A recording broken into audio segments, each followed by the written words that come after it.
Hello friends, welcome to Shiny சமையல்.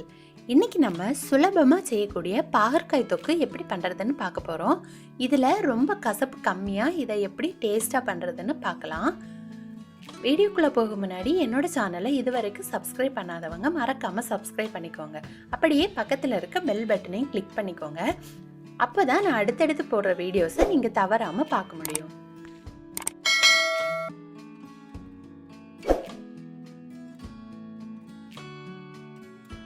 பாகற்காயை cut பண்ணி ஊற வைக்கிறதுக்காக நான் அரை கப் புளி தண்ணி எடுத்திருக்கேன். பாகற்காயை இதில் கட் பண்ணி ஊற வைக்கும்போது அதோட கசப்பு தன்மை கொஞ்சம் கம்மியாகும். அதுக்காக தான் புளி தண்ணி எடுத்து வச்சுருக்கேன். அடுத்து நம்ம பாகற்காயை கட் பண்ணி எடுத்துக்கலாம். முதல்ல பாகற்காய்க்கு உள்ளே இருக்கிற விதையெல்லாம் எடுத்துடணும். எடுத்ததுக்கப்புறமா அதை உங்களுக்கு தேவையான ஷேப்பில் நீங்கள் கட் பண்ணிக்கோங்க. உங்களுக்கு ரவுண்ட் ஷேப்பில் வேணும்னா நீங்கள் அப்படி கூட கட் பண்ணிக்கலாம். நான் இன்னைக்கு இந்த மாதிரி கட் பண்ணி வச்சிருக்கேன்.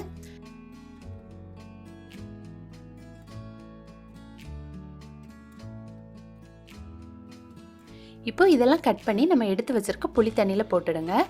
இதை ஒரு 10 மினிட்ஸ் அப்படியே விட்டுடுங்க. அப்போ இதில் இருக்க கசப்பு தன்மையெல்லாம் இந்த தண்ணியில் இறங்கிடும். அடுத்து ஒரு கடாய் எடுத்து அதில் அரை டேபிள் ஸ்பூன் நல்லெண்ணெய் சேர்த்துக்கணும். இந்த குழம்புக்கு நல்லெண்ணெய் தான் ரொம்ப டேஸ்ட்டாக இருக்கும். கூடவே அரை டேபிள் ஸ்பூன் கடுகு, அரை டேபிள் ஸ்பூன் ஜீரகம், 3 வரமிளகாய், ஒரு கொத்து கருவேப்பிலை, அப்புறம் ஒரு பெரிய வெங்காயத்தை இந்த மாதிரி கட் பண்ணி வச்சுருக்கேன். அந்த வெங்காயத்தையும் இதில் சேர்த்துடலாம். கூடவே 8 பல் பூண்டை இந்த மாதிரி நீல வாக்கில் கட் பண்ணி வச்சுருக்கேன். இதையும் சேர்த்து நல்லா வதக்கணும். வெங்காய பூண்டெல்லாம் வதங்கின அப்புறமா 2 தக்காளியை சின்னதாக கட் பண்ணி வச்சுருக்கேன். அதையும் இது கூட சேர்த்து நல்லா வதக்கணும்.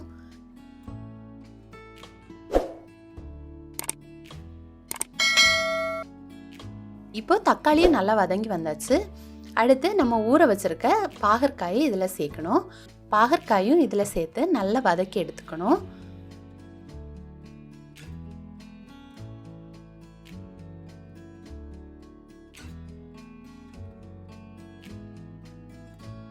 இது கொஞ்சம் வேகிற வரைக்கும் வதக்கி எடுத்துக்கலாம். அடுத்து இந்த பாகற்காய்க்கு தேவையான அளவு உப்பு சேர்த்துக்கலாம். இப்போ இதெல்லாம் சேர்ந்து நல்லா வதங்கின அப்புறமா இது கூட 1 டீஸ்பூன் மல்லிப்பொடி ரொம்ப சேர்க்க வேண்டாம், 1 டீஸ்பூன் போதும். கூடவே அரை டேபிள் ஸ்பூன் மிளகாய் பொடி சேர்த்துருக்கேன். மிளகாய் பொடி உங்கள் காரத்துக்கு ஏற்ற மாதிரி நீங்கள் சேர்த்துக்கோங்க.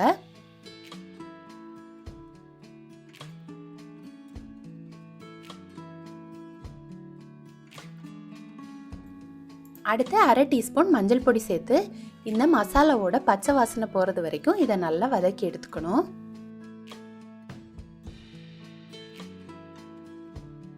இப்போ இதோட பச்சை வாசனையெல்லாம் போனதுக்கப்புறமா நான் ஒரு லெமன் சைஸ் புளியை எடுத்து இந்த மாதிரி கரைச்சி வச்சுருக்கேன். அதில் அரை கப் புளி தண்ணியை எடுத்து இதில் சேர்த்துக்கணும். இப்போது இந்த புளி தண்ணியை சேர்த்ததுக்கப்புறமா இந்த கிரேவிக்கு தேவையான அளவு தண்ணியும் நம்ம சேர்த்துக்கலாம். உங்களுக்கு எவ்வளோ தண்ணி வேணுமோ நீங்கள் அந்த அளவுக்கு சேர்த்துக்கோங்க. நான் கம்மியாக தான் சேர்த்துருக்கேன். அடுத்து இதெல்லாம் சேர்த்து மிக்ஸ் பண்ணதுக்கப்புறமா இந்த குழம்புக்கு தேவையான அளவு உப்பும் சேர்த்து நம்ம இதை நல்லா கொதிக்க விடணும். இந்த புளியோட அளவை பேலன்ஸ் பண்ணுறதுக்காக இதில் ஒரு சின்ன துண்டு வெல்லமும் சேர்த்துக்கலாம். இப்போ இதெல்லாம் சேர்த்ததுக்கப்புறமா ஒரு 15 நிமிஷம் லோ ஃப்ளேமில் கொதிக்க விடுங்க. அப்போ தான் இதில் தண்ணியெல்லாம் வற்றி மேலே எண்ணெய் எல்லாம் மிதக்க ஆரம்பிக்கும். நம்ம அது வரைக்கும் இதை கொதிக்க விடணும். இப்போ பாருங்கள், நல்லா கொதித்து திக்காகி வந்திருக்கு. இந்த ஸ்டேஜில் நம்ம எடுத்துடலாம்.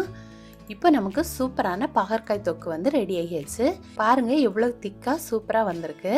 இது வெரைட்டி சாதம், தோசை கூட எல்லாம் ரொம்ப நல்லாயிருக்கும்.